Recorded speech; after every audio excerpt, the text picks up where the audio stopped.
Bueno, buenas tardes. Encantada de estar aquí. Es un placer y realmente estoy emocionada de poder estar aquí en Bariloche, en Argentina, para hacer esta charla, esta conferencia que he preparado sobre la madurez digital en los museos.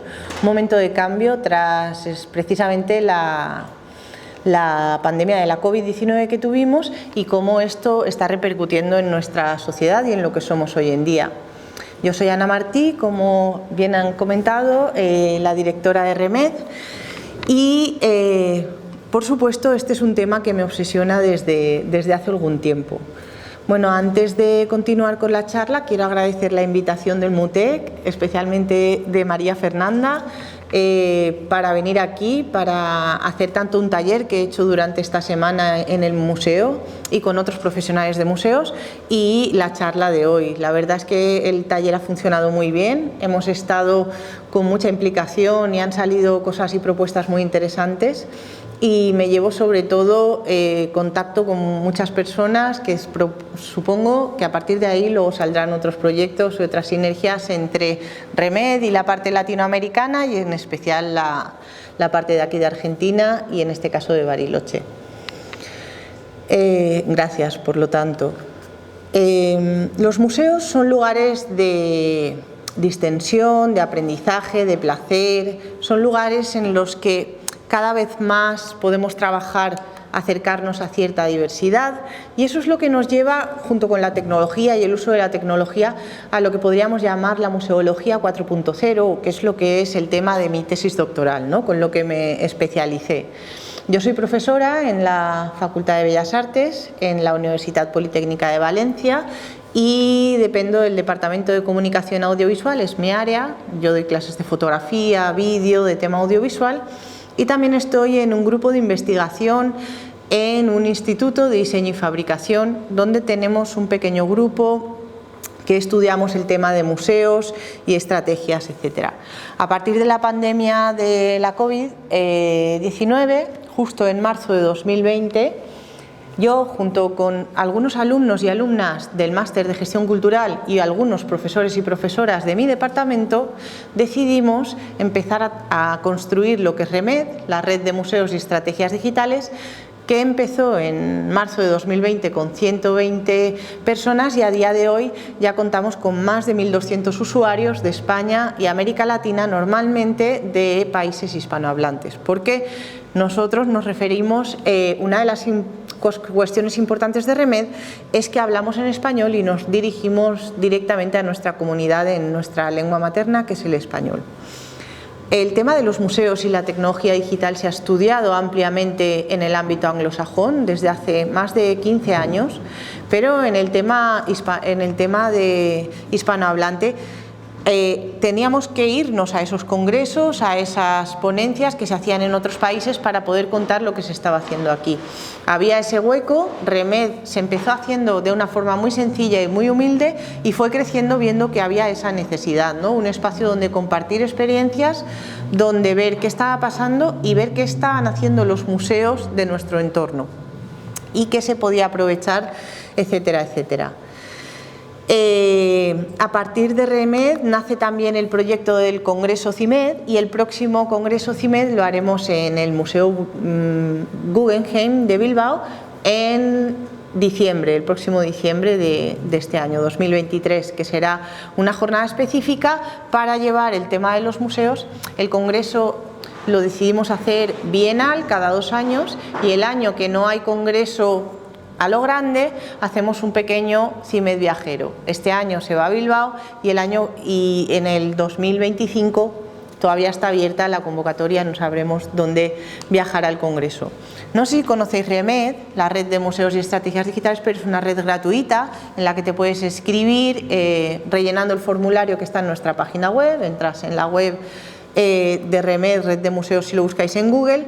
Y nada, te inscribes, hacemos una selección para ver que sea gente que trabaja en el ámbito de la cultura o de los museos y una vez eres aceptado se te hace una cuenta en el Microsoft Teams porque tenemos un espacio ahí donde debatir, donde chatear y se te escribe una newsletter con todas las novedades que tenemos de las actividades que hacemos en Remed. Una de las actividades más características de la red de Remed son los encuentros. Hacemos encuentros que empezaron siendo semanales, que luego pasaron a ser cada 15 días, cada mes y ahora son cada 3 meses, porque los preparamos cada vez más. No es una cuestión de cantidad, sino de calidad. Decidimos traer a ponentes invitados, son como pequeños congresos, pequeños webinars, donde nos juntamos y debatimos distintos temas relacionados con la tecnología y el museo.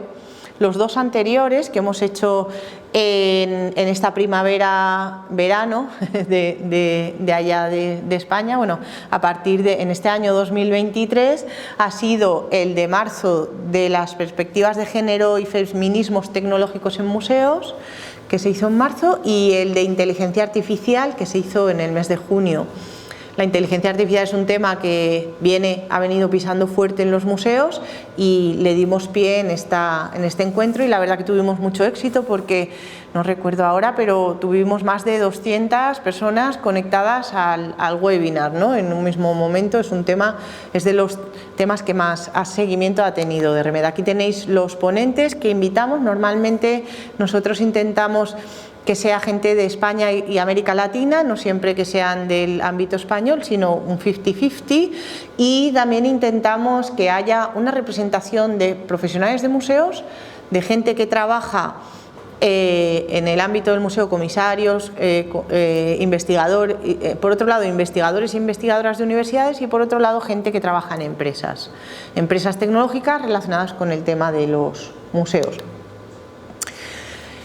Y Remed empezó en España, pero creció mucho y se hizo una red internacional. Nosotros nos comunicamos en un principio con los museos españoles, empezamos a contactar con ellos y poco a poco se fueron asociando, entrando en nuestro formulario, gente que venía de otros países, la mayoría de habla hispana, como decía, pero como podéis ver también hay algunos de Norteamérica o incluso de Europa, pues que normalmente es gente que habla en castellano o en español y se interesa por el tema de los museos.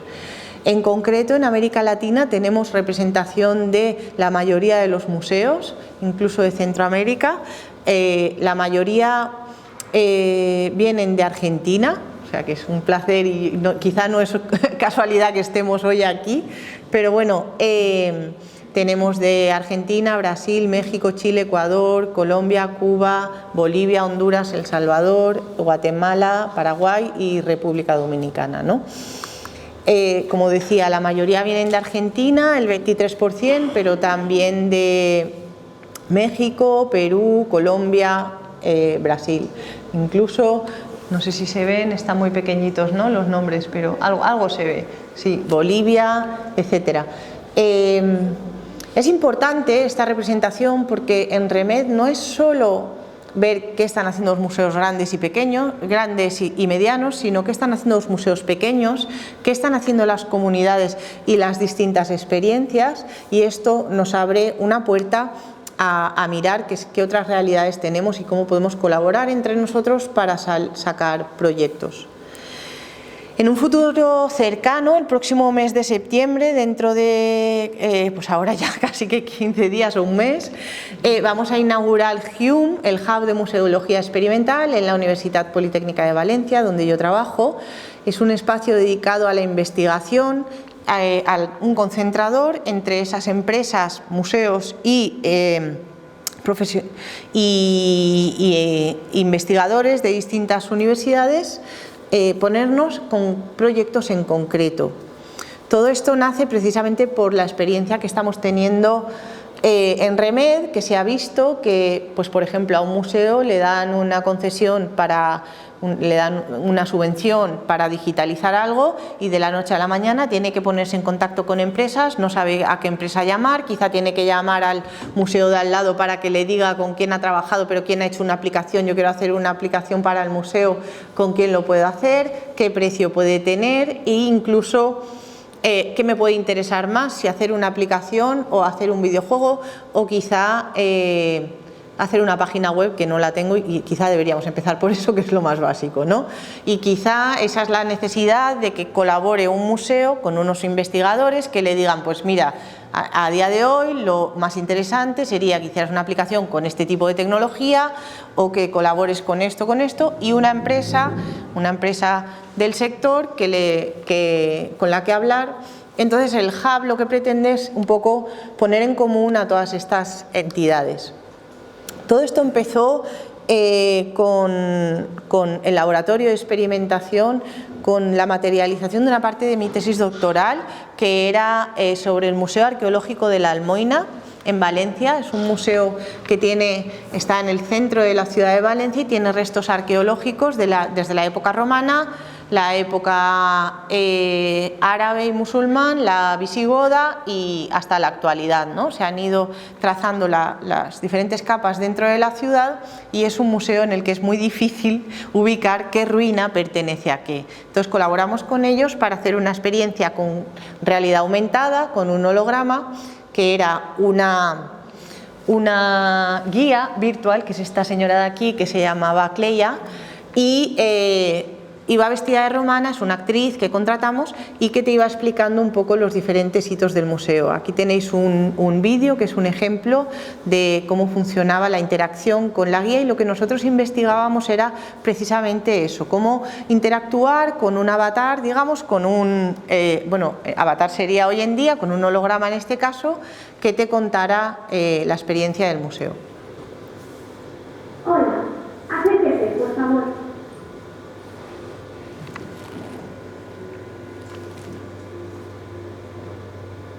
Hola, más cerca, por favor. A ver, visitante, prepárese para realizar un viaje en el tiempo hasta la época de la Roma republicana. Queremos mostrarle a través de hologramas animados cómo era la vida y los edificios de Valencia hace más de 2000 años. Aquí, en el lugar de su fundación, en el siglo II a.C. En breve podrá acceder a diferentes escenas y sus correspondientes puntos de interés, ubicados sobre las ruinas de esta zona de la Almoina. Cada escena está marcada por un estandarte como este. Y cada punto de información está marcado por una moneda como esta. Voy a mostrarles cómo activar estos hologramas. Primero, observe que aparece un puntero blanco en el centro de su mirada.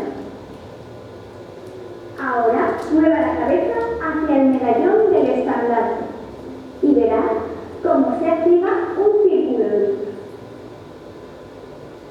Esto era, grabábamos a la persona que lleva las gafas, por eso es como una cámara que se mueve mucho, que tenéis que entender que no es una grabación tal cual de la película. Estas escenas representarán reconstrucciones tridimensionales explicadas con nuestra guía virtual. Muy bien, ahora ya sabe cómo activar un estandarte con su mirada. Pruebe ahora activar un punto de interés señalado por una moneda.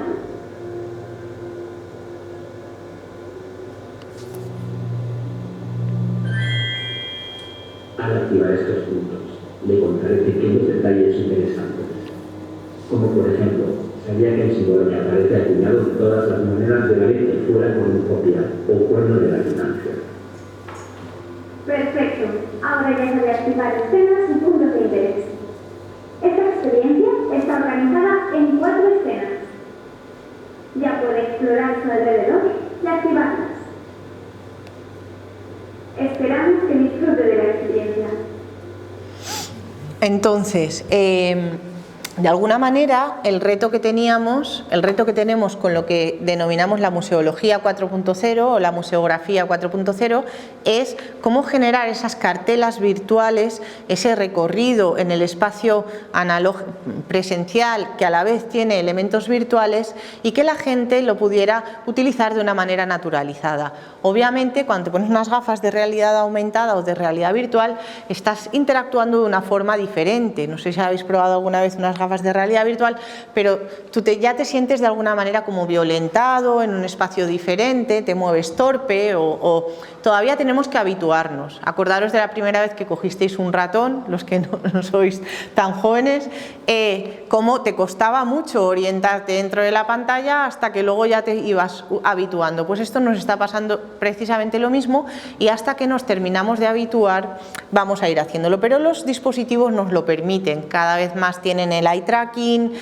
con nuestros dedos, con nuestras manos nos vamos a poder ir. De hecho, las siguientes gafas que utilizaron de realidad aumentada, las HoloLens 2, ya podías tocar con tus manos y hacer acciones mucho más interactivas, pero con los medios relativamente precarios que tenemos en la actualidad, ¿cuál puede ser esa museología?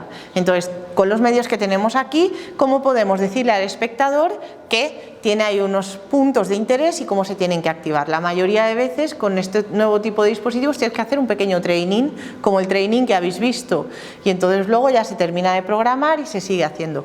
Lo que a nosotros realmente nos interesa es esa parte de investigación de cómo madura la museología con los medios digitales, cómo se adapta y cómo puede ir evolucionando en un periodo medio cercano de todo este trabajo. Pero en el backstage, como veis aquí en esta imagen, este es el trabajo que nos lleva detrás de preparar todas estas escenas. Contratamos a una actriz que le pagamos, le enseñamos un guión que preparamos con nosotros, con el comisario, con el investigador, el arqueólogo del museo, y preparamos todos los scripts relacionados con las diferentes zonas que se había preparado la guía aumentada. Luego la actriz, se grabaron las diferentes escenas y se postprodujo, aquí lo veis con el programa de Premiere, para editar el vídeo y los clips. Posteriormente se implementaron esos elementos en lo que podría ser el espacio, viendo a ver cómo ubicar los efectos y las recreaciones dentro del espacio del propio museo, y además se programaron los efectos para que las reconstrucciones, por ejemplo, de las ruinas, se vieran animadas, que tú veías unas rocas y de repente ves cómo esas rocas se reconstruyen con un edificio, con una música, con unos efectos como de chispitas, como dándole un poco más de vida, para generar esa sensación de wow que nos pueden producir los medios digitales. Para ello pues teníamos que programarlo con un programa de animación. Entonces se hacen las primeras pruebas, se analiza qué tal va y se vuelve a implementar en el propio museo. Aquí tenéis un ejemplo de cómo se reconstruye una de esas ruinas. A un santuario dedicado al dios Asclepios, dios de la medicina y la curación. Siguiendo la tradición romana, además de esta piscina, el santuario debería contar con un edificio principal y un altar en esta ínsula o montaña. Se trataría de un lugar muy importante para la ciudad, donde los ciudadanos acudirían para realizar ofrendas y sacrificios y recibir la protección del dios Asclepios a través de ritos con el agua sanadora de esta piscina.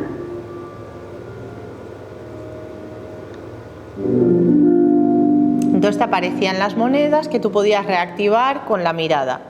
Te aparecen en distintos espacios del museo y obviamente tú veías esas ruinas y decías, ¿esto qué es? Porque igual esas ruinas son árabes. ¿Y cómo sabías tú cuál era la ruina que pertenecía a los romanos a la época romana? Los romanos solían acompañar las oraciones con una ofrenda a los dioses, que podía consistir desde frutas y vino hasta el sacrificio de animales, como conejos o cabras. Las ofrendas se depositaban sobre la casa principal del templo, cerca de la estatua de Dios.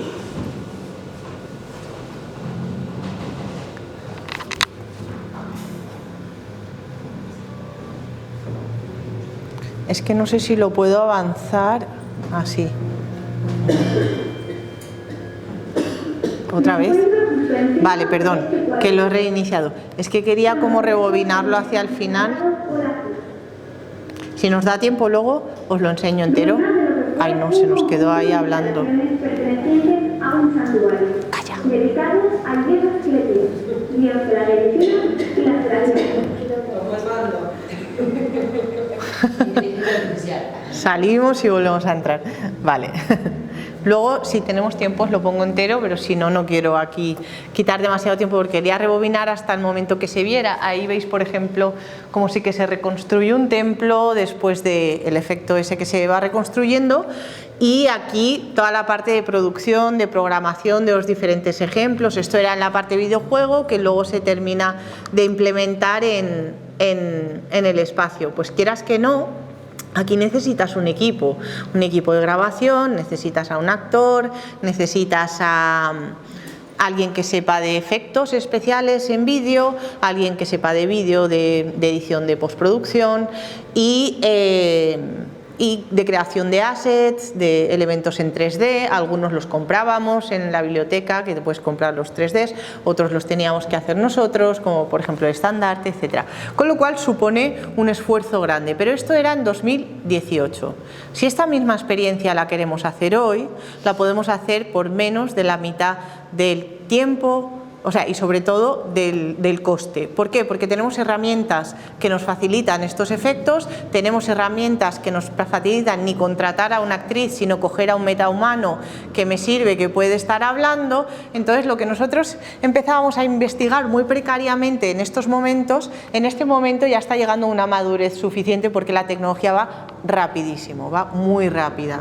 Entonces, a mí eso es lo que nos encanta, a mí esto es lo que me apasiona, ¿no? Ver cómo de repente ahora Apple va a sacar otras gafas que no sé qué y de repente una empresa china saca otras gafas que valen mucho menos pero que también te dejan hacer esas actividades, o que de repente no son ni gafas sino que vas andando por un camino y te aparecen unas luces y puedes ir haciendo tu experiencia. No sé, la tecnología lo que nos deparará, ¿no? Que nos puede llevar. Entonces, en la actualidad lo que estamos haciendo en Hume, en el Hub de Museología Experimental, es trabajar con una postproducción digital, con una producción digital de cine, para poder, por ejemplo, hacer la grabación de una persona con los efectos especiales a la vez, todo el preset en el mismo momento, sin tener que hacer luego todos los efectos en postproducción. Os voy a poner un pequeño vídeo de lo que, para que, así más mono, con musiquita, para que veáis lo que estamos haciendo y que se entienda un poco mejor toda esta madurez a la que estamos llegando.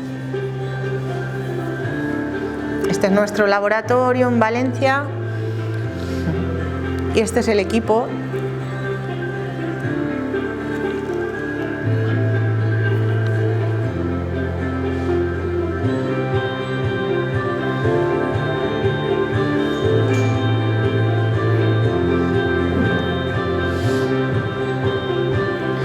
Estos somos un poco el equipo de colaboración que estamos. Hume es un hijo de Remed, porque al final no nacería si no está Remed, y parte del equipo de coordinación de Remed está ahí en Hume. Pero un poco esto es lo que nos lleva. Nosotros venimos del campo de la comunicación audiovisual, los museos están trabajando lo que es la narrativa, el storytelling, y hacia eso es a lo que vamos enlazando, a lo que vamos un poco viendo, una tendencia que se va dando dentro de los museos con las colecciones, con el patrimonio. En la pandemia de la COVID-19 vimos cómo se trabajó el tema del museo con las bromas y sobre todo hacer un reconocimiento a los profesionales de esas instituciones que tuvieron que empoderarse de los medios digitales y tirar adelante en una situación muy precaria con medios, con conocimientos, etcétera, y se hicieron cosas maravillosas que luego se han constatado en las actas del Congreso de CIMED y en algunos de los vídeos y de los encuentros que, si nos seguís, lo podéis seguir viendo. Bromas como las del Getty Art Challenge, empezar a tomar los museos de otra manera, empezar a entender al museo, a la institución museo de una manera diferente, pero realmente nuestro momento de gloria fueron 4 días literales, desde el 18 de marzo hasta la semana siguiente, y de alguna manera volvemos hasta cierta normalidad o no estamos volviendo hacia una cierta normalidad. Aquí tenéis a Javier de los Terreros, el que realiza los directos del Museo del Prado con su palo selfie delante de un cuadro a las 10 de la mañana en el museo, contándonos la experiencia de lo que puede ser que interese a la gente que está más allá de los límites físicos del propio museo. ¿Por qué hace este esfuerzo este museo? Y realmente con unos medios ya vamos a una producción audiovisual mucho más sencilla, ¿no? Una cámara de un móvil y un palo selfie, y yo me coloco ahí y puedo empezar a contar experiencias que pueden interesar. Aquí tenéis, justo en la pandemia, el 25 de abril, uno de los directos de Instagram del Museo del Prado que grabamos y que lo podéis ver aquí en un pequeño vídeo. Vamos con los directos aquí en el Museo del Prado, también estamos con las conservadoras. Fijaros abajo la gente, las reacciones, todos los likes, los comentarios, es impresionante. Ya tenemos 36 pues otros museos lo que han hecho en vez de hacerlo así. Esa soy yo hablando ahí, porque luego eso lo documentaba. Luego te sacan planos de las obras en el propio museo. Es muy precario, ¿no?, la forma en la que lo mueven.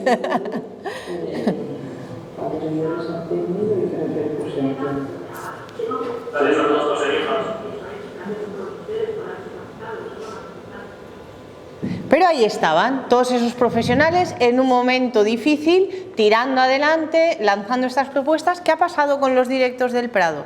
Que se han profesionalizado. Hemos pasado de esto tan precario a que ahora Javier de los Terreros tiene una cámara mejor, tiene un pequeño micro, tiene un ayudante, incluso han contratado, y ahora lo vais a ver, a un influencer que es uno de los que lleva el podcast de...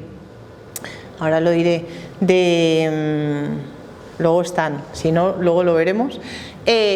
Ha cogido a uno de los influencers que lleva un podcast sobre museos para que hable y haga todas las narrativas, con lo cual trabajan en un equipo en el que intentan hacer un win-win. Todo esto de alguna manera ha evolucionado. En el Rijksmuseum, un museo importante en cuanto a la estrategia digital, de la misma época estaban presentando este tipo de vídeos.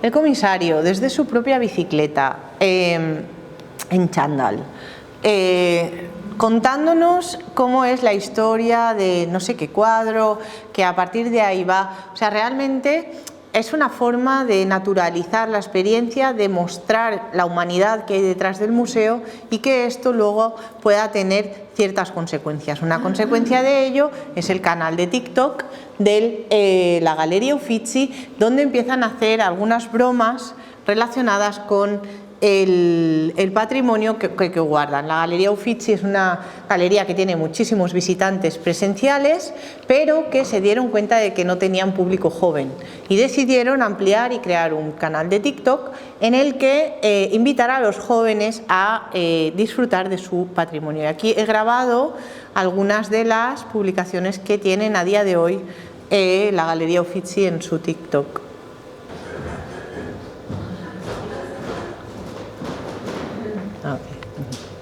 Avete mai notato, osservando la Madonna dal collo lungo del Parmigianino, che in basso a destra, presso di ancora casi c'è un piede? Questo perché il quadro era stato commissionato al Parmigianino nel 1534 da Elena Baiardi Tagliaferri e nel contratto l'artista si impegnava formalmente a completarlo in 5 mesi, ma 6 anni dopo, nel 1540, il Parmigianino schianta e il quadro era rimasto ancora incompleto nel suo studio. Questo è il motivo per cui Voltaire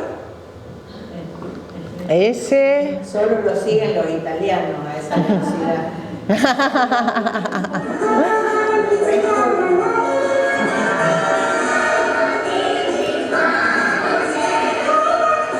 Son vídeos muy cortitos, muchas veces graciosos, de las propias...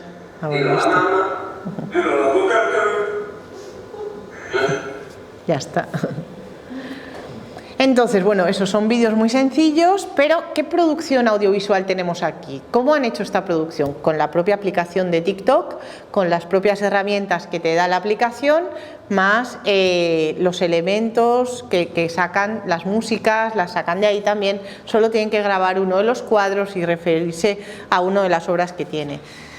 Esto tuvo mucha repercusión, hubo gente que lo criticó y dijo que una galería tan seria como los Uffizi no podía hacer unas bromas así de sus cuadros, pero los resultados fueron que las estadísticas que habían subido un 30% las visitas de los jóvenes, con lo cual se materializó en lo presencial, no solamente en lo virtual, y esto ha sido una estrategia que ha tenido un resultado equivalente, que sí que se ha funcionado bien. Aquí tenéis un pequeño vídeo también del TikTok del Museo del Prado, porque es el museo más seguido a nivel internacional en TikTok. O sea, ellos empezaron, cuando los Uffizi ya lo tenían, el Prado empezó a tontear con el TikTok, no sabían muy bien cómo hacerlo, porque no querían ese registro tan ameno, ellos eran más serios, era una institución más seria, desde la dirección se tiró para atrás. Entonces han conseguido un registro, que es el que quiero enseñaros, donde también hacen vídeos cortos, pero tiene un corte diferente. No lo llevo porque vaya a hacer alguna cosa que le vaya a dañar las manos. Pero esta mujer importante de la segunda mitad del siglo XVI lleva guantes. No los lleva porque tenga frío, no los lleva porque vaya a hacer alguna cosa que le vaya a dañar las manos. Este es un comisario. Porque son guantes perfumados. Objeto caro, importante, que se usaba como regalo en la época.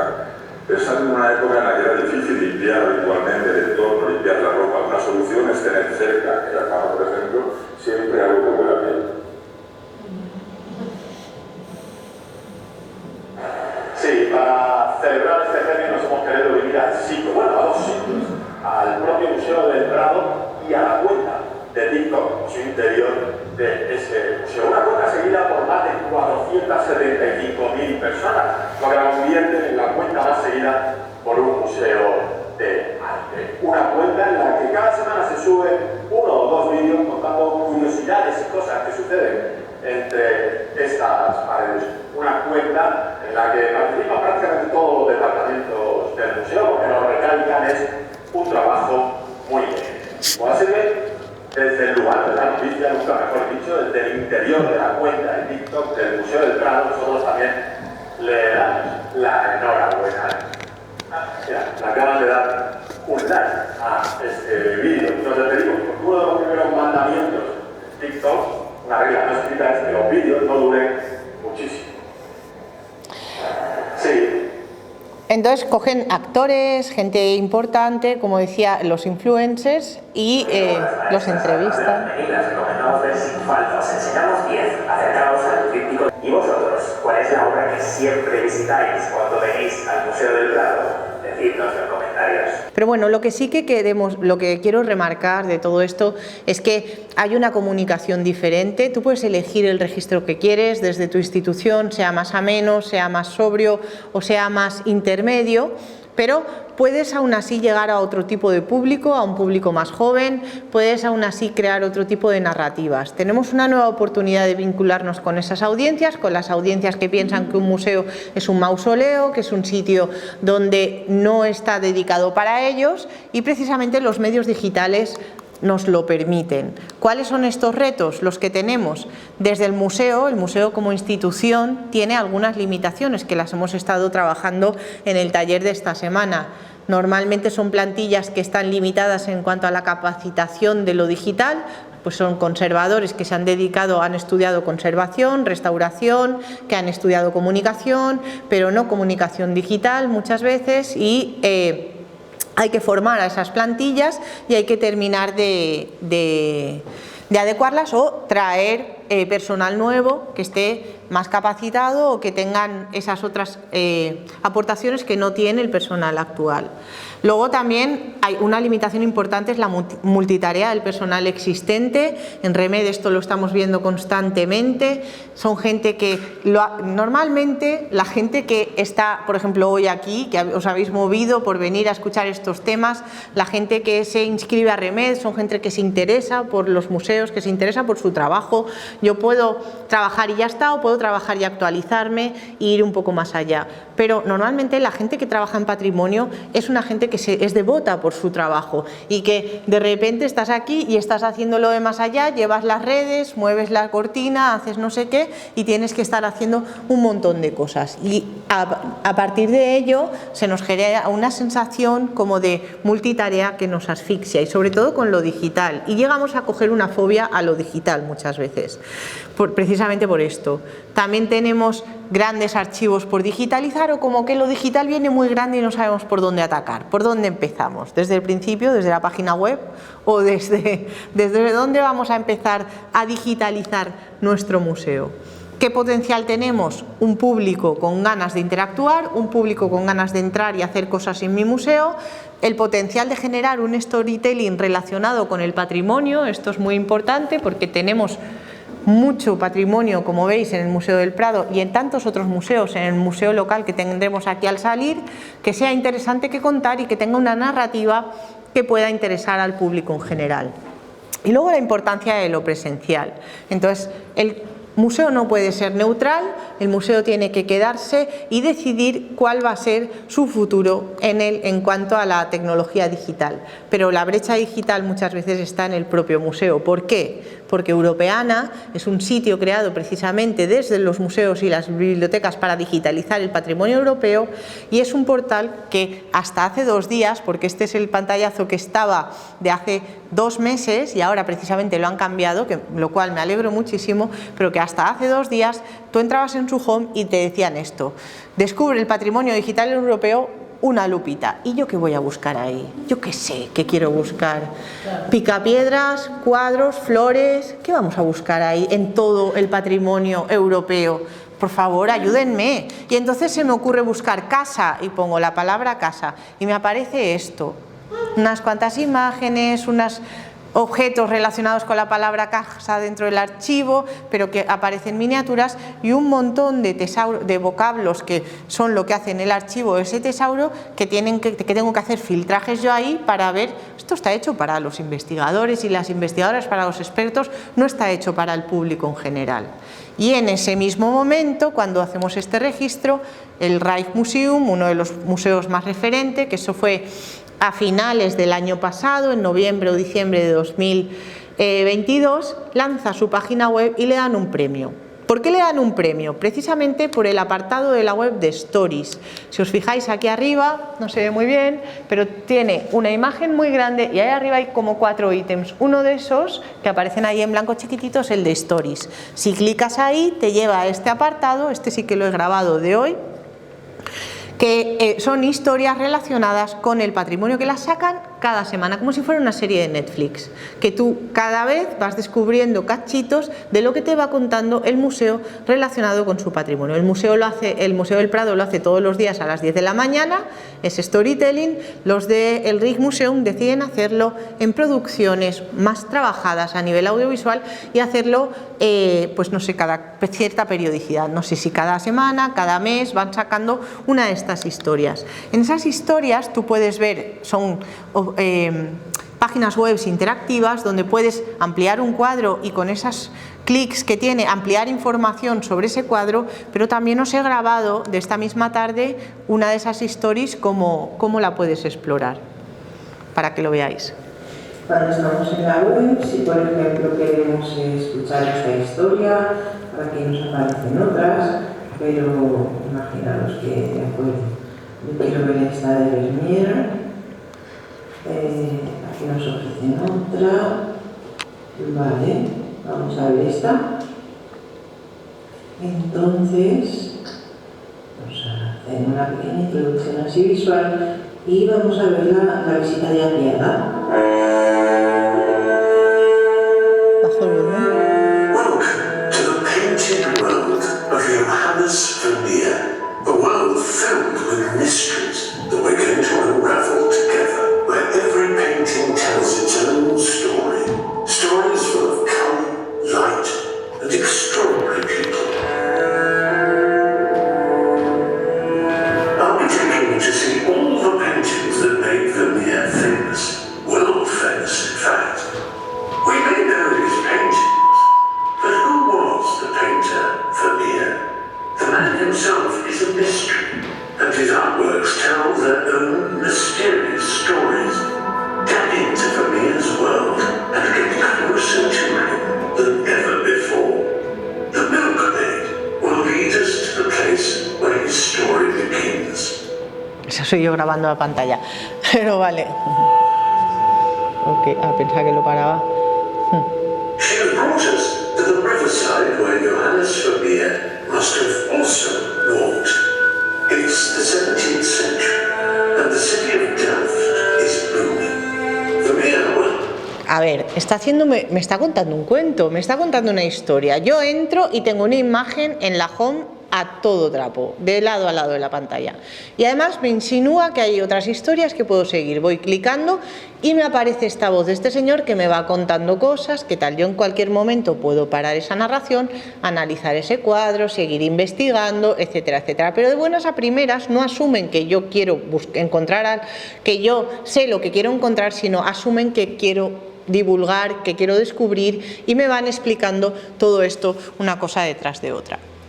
En concreto, una acción paralela que se está haciendo en este sentido, hay una empresa española que se llama Second Canvas, MadPixel, bueno, se llama MadPixel la empresa y tiene un producto que se llama Second Canvas, que trabajan con muchos museos españoles y europeos para hacer visitas virtuales. En concreto, os voy a enseñar un vídeo de una exposición que se hizo con el Museo del Prado, que no se pudo inaugurar durante la pandemia porque estaba cerrado, lo hicieron virtual con ellos, y esta empresa lo que está haciendo muy bien es trabajar la narrativa dentro del espacio virtual de una visita virtual, porque pasa lo mismo. A mí me encasquetas la visita virtual de tu museo y ¿qué hago ahí?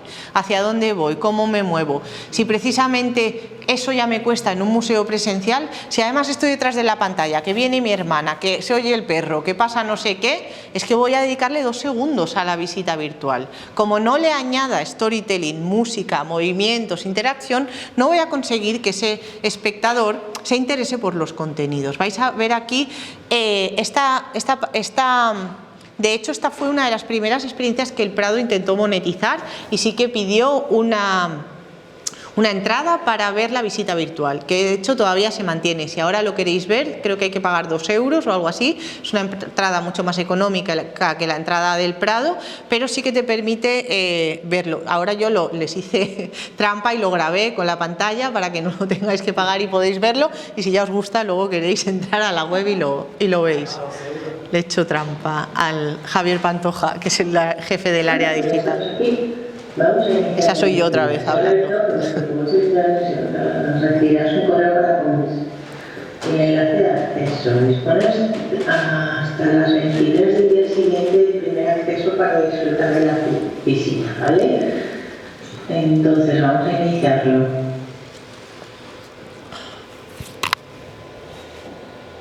Tour de bienvenida. Hola, bienvenidos a Páginas Mitológicas. Soy Alejandro Regard, comisario de exposición, junto con Miguel Palomino, director del museo. Vamos a recorrer 4 salas y 29 plantas, de ellas 17 son realizadas por pintores muy principales del siglo XVI y XVII que figuran en el título de la exposición: Tiziano, Veronés, Aloni, Rubens, Rivera, Poussin, Velázquez, Van Gogh. Son cuadros que tratan el tema del amor y el deseo, tal y como se presentaron en la mitología antigua, en la antigua Grecia y la antigua Roma. En la primera sala lo que encontráis son varios cuadros en los cuales se enfrentan Venus y Cupido como 2 ideas o 2 versiones del amor. Venus y amor. No quiero ocupar más tiempo, pero luego puedes hacer un tour virtual, o sea, un tour tú, donde ahí estoy en el resto del vídeo pues navegando, viendo cada cartela, cómo se hace, cómo se explica. Pero esta empresa, MadPixel, que son colegas porque son uno de los patrocinadores de nuestro congreso CIMED y en las ferias nos los encontramos, colaboramos con ellos. Yo es una de las empresas que encuentro más pioneras en el sentido de que se calientan mucho la cabeza para sacar productos innovadores y ver cómo mejorar esa experiencia. De hecho, ahora esas visitas guiadas a las exposiciones virtuales las hacen con el comisario, pero en tiempo real. Es decir, tú puedes venir a la inauguración de la exposición de Pasiones Mitológicas con el comisario, te conectas a tal hora y tienes la visita guiada con esa persona. O podemos hacer que una especialista de no sé qué venga y haga ese recorrido sobre nuestra exposición contigo, ¿no?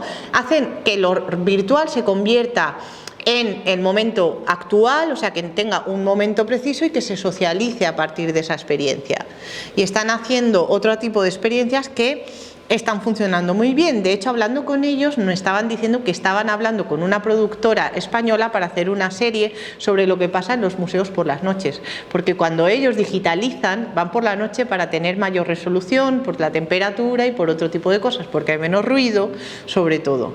Y claro, les han pasado muchas experiencias y estaban trabajando con una productora para ver qué le pasa a los museos por las noches. Y es que tienen mucho que contar los museos, que les pasan por aquí y por allá, y la gente le puede interesar realmente mucho qué es lo que les está pasando.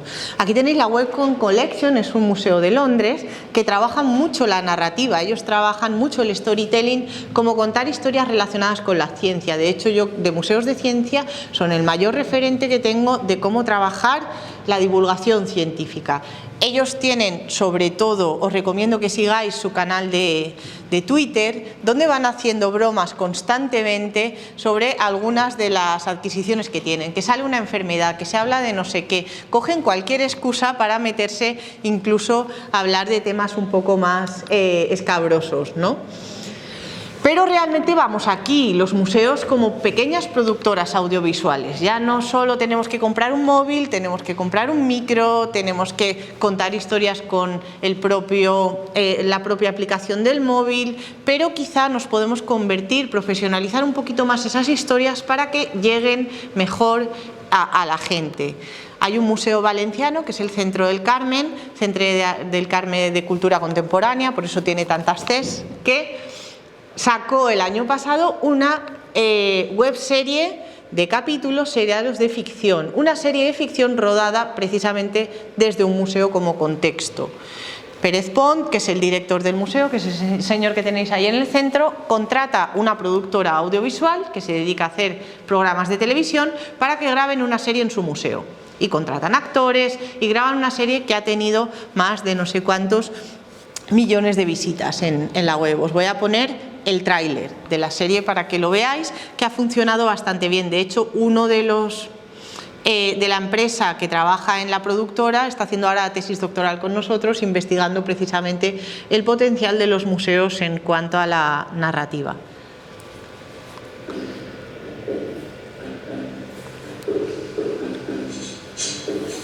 Hola, llevo semanas viviendo ya no sé el CCCT de memorias, así que lo que me fijo es en ti. Aquí no hemos ido de historia. Esto va a ser ese foro in situ en el centro, esos maravillosos. Como es la pantalla grabada va a saltos, pero si lo vierais en YouTube va un poco mejor.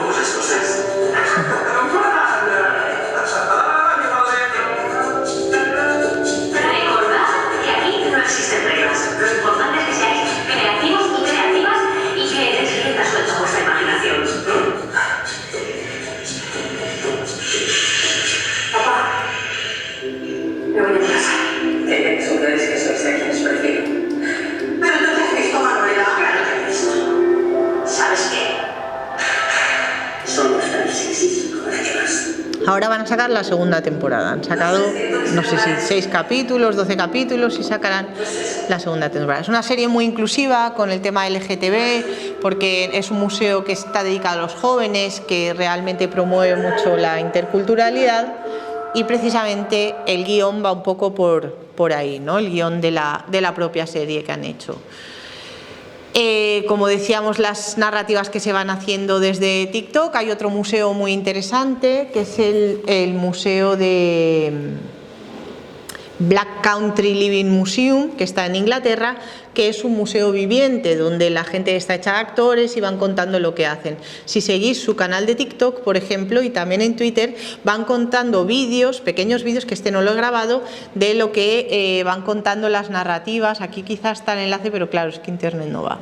Este es el podcast de Arte Compacto, que es uno de los que trabajan en el podcast, es el que ha contratado el Museo del Prado para que hagan el TikTok. Si lo seguís, son muy interesantes, son una pareja que se dedican a hablar de los cuadros de todo el mundo y de distintos museos, no hablan solo del Museo del Prado, hablan de todos los museos que van visitando y van contándose sus experiencias. Son historiadores del arte, pero han tenido mucho éxito, ¿no? Se han hecho súper virales, los conocéis, y han funcionado muy bien. ¿Cómo se llama?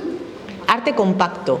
Los tenéis por ejemplo, en Spotify o en diferentes canales de estos de descarga, incluso no sé si en YouTube, y los buscáis Arte Compacto y te puedes descargar los podcasts o escucharlos. También desde su propia página web. Hay un museo, el SKM Museum de Dinamarca, que colabora con Netflix para por ejemplo, generar una miniserie, alias Grace, donde utilizan los cuadros del propio museo, las réplicas, para decorar la ambientación de la serie, incluso colaboran con ellos para determinar el vestuario de los personajes, etcétera, etcétera. Los museos están cerca de lo que puede ser la producción audiovisual cada vez más y tienen mucho que contar. El potencial del storytelling en el museo es impresionante, sea el museo de lo que sea, tiene esa capacidad de contar, de narrar historias.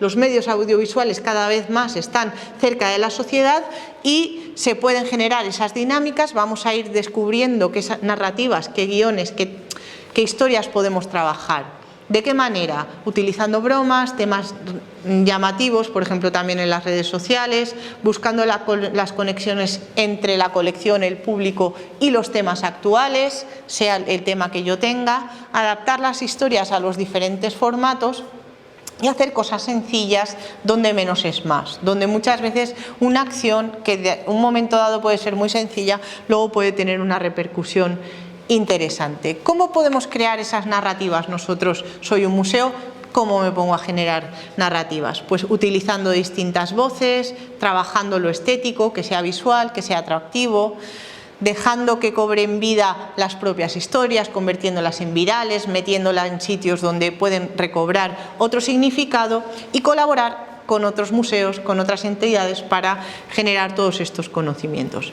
Y ojalá que el Museo del Futuro sea ese lugar especial al que todos queramos ir, donde nos sintamos a gusto, donde podamos compartir, donde podamos enriquecernos y disfrutar, sobre todo. Es el momento de la madurez digital para el museo, para empezar a no solo utilizar los medios digitales como herramientas, sino como posibilidades para empatizar con los públicos y llevarlos a nuestro terreno y generar experiencias que de otra manera no se producirían con el patrimonio.